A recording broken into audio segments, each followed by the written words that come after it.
Bonjour, c'est une joie de vous retrouver encore une fois pour un nouveau reportage d'Israël plus proche de vous.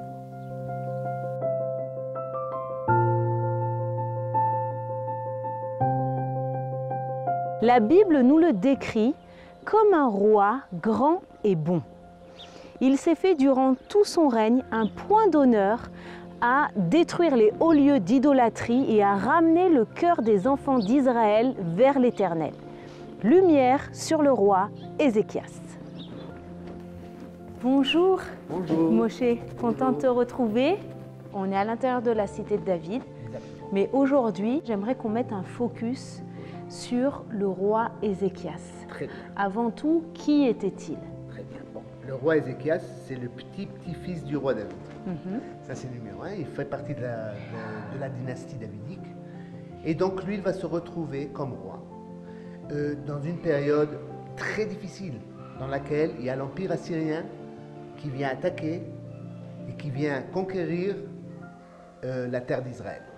Elle commence par le nord, descend vers le nord, et elle descend ce qu'on appelle la côte méditerranée, et elle monte vers Jérusalem. Dès qu'elle monte vers Jérusalem, Ézéchiel doit se préparer pour ce siège-là. Parce qu'il sait qu'il va être attaqué. Il sait qu'il va être attaqué parce que dans le moment, nous, on payait les impôts au roi assyrien, à l'Empire assyrien, et on a arrêté, c'est-à-dire on s'est rebellé contre eux. Donc maintenant, il vient vers nous.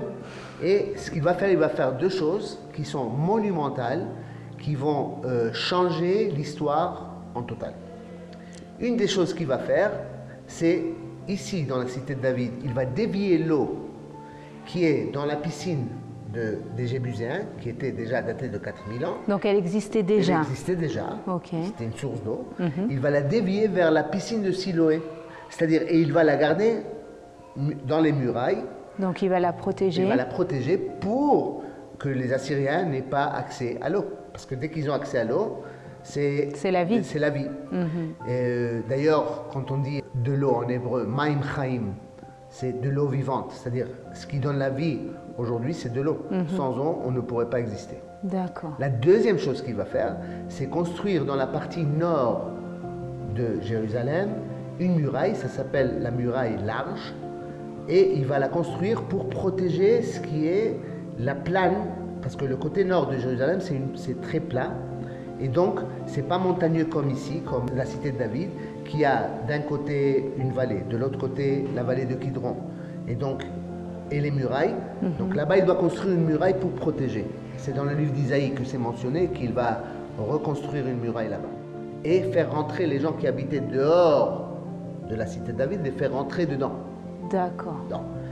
Mais ce qui est très important, c'est que quand ils vont construire ou creuser ou ce tunnel-là, avec les outils qu'on a, c'était un petit peu impossible. Enfin, en tout cas, difficile. Aussi dans le temps, parce que c'est un temps précis. Comment, avec ces outils-là, ils vont pouvoir creuser en espace de temps très court ce tunnel-là d'eau.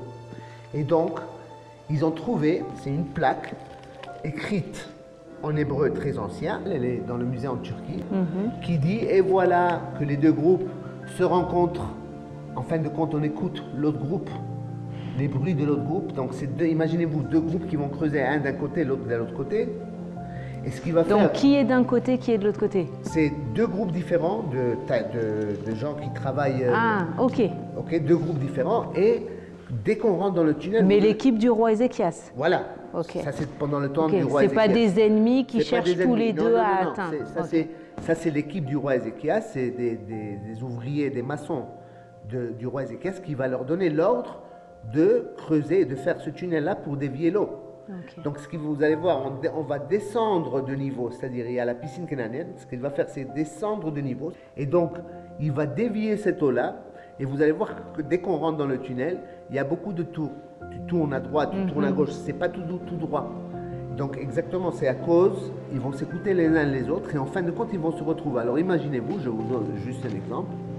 Si je ferme les yeux, parce que c'est dans l'obscurité, et que je vais joindre mes deux doigts comme ça ensemble, et je ferme les yeux et j'essaye de me retrouver les deux doigts et on ne peut pas se rencontrer. C'est donc avec le son, l'ouïe qui vont pouvoir se rencontrer.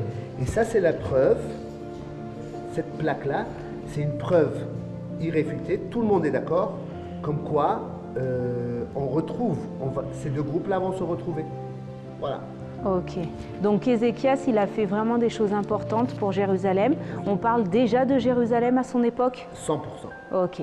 Donc en fait, les deux choses qu'il a accomplies, outre ramener le cœur du peuple vers l'Éternel, détruire les lieux d'idolâtrie et tout ça, mais les deux choses qu'il a fait, on va dire de manière concrète et qui demeurent encore aujourd'hui, oui, c'est la muraille d'Ézéchias et donc ce fameux tunnel qu'il a construit. Oui, qu'il a construit. Quel était le but pour construire ce tunnel? C'était vraiment de ramener de la vie dans la cité, Oui. l'eau. Mais bien sûr, parce que si les Assyriens ils prennent accès à l'eau, qui était découvert dans le temps des Jébusiens, c'est découvert. S'ils prenaient ça, donc la ville, elle est morte. Vraiment, ils coupent tout ce qui est l'essence de la vie de Jérusalem. D'accord. Pour le temple aussi. Est-ce que tu as une photo de ça justement? Bien sûr, je vais vous montrer une photo. Imaginez-vous qu'on est déjà à 50 mètres de profondeur dessous. C'est-à-dire, tout ce que vous voyez ici, c'est juste nouveau construit. Mais imaginez-vous que c'était ouvert complètement.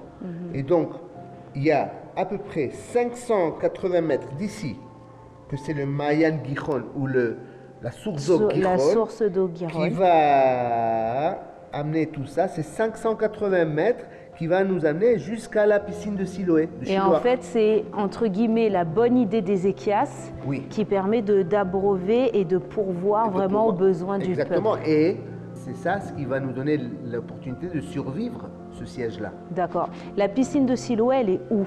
Elle est exactement. Donc, est-ce que c'est lui qui a donné naissance à la piscine de Siloé ou elle existait déjà? Non, elle n'existait pas. C'est lui qui va donner l'essence parce qu'il va la faire entrer. C'est-à-dire, il va dévier l'eau. Il va créer en fait. Il va créer en fait cette piscine-là. Parce qu'avant, il y avait la piscine ici, la piscine des Cananéens. Donc, il va dévier. Donc, maintenant, les Assyriens ils vont venir. Ils vont se retrouver avec rien. Parce que l'eau a été détournée et a été vers ramenée. La piscine de Siloé qui et à l'intérieur de la cité de David. Et c'est déjà dans les murailles aussi. Ok. Voilà. Donc, ici, par exemple, voilà l'eau. Mais si je vous montre une photo plus exacte, voilà, regardez la piscine et elle est entourée de murailles. D'accord. Donc, en plus d'avoir détourné l'eau, il a pensé à la protéger. Exactement. C'était très ingénieux. Bien sûr. Qu'est-ce qu'on pourrait retenir sur ce roi Ézéchias? Le roi Ézéchias, il a ramené aux sources le peuple juif. Parce que le peuple juif, bien sûr, il a fait des péchés. Il s'est détourné de Dieu. Et le roi Ézéchias, il retourne vers son ancêtre, vers Elohim, vers Dieu. Et il veut remettre dans les sources le peuple juif, c'est-à-dire que ce soit le travail du temple, que ce soit tout ce qu'il y avait dehors du temple, il y avait des lieux d'idolâtrie qu'il avait détruits. Merci beaucoup Moshe encore pour tes éclaircissements que tu nous as apportés aujourd'hui. On vous remercie pour votre fidélité et je vous dis à très bientôt à Jérusalem.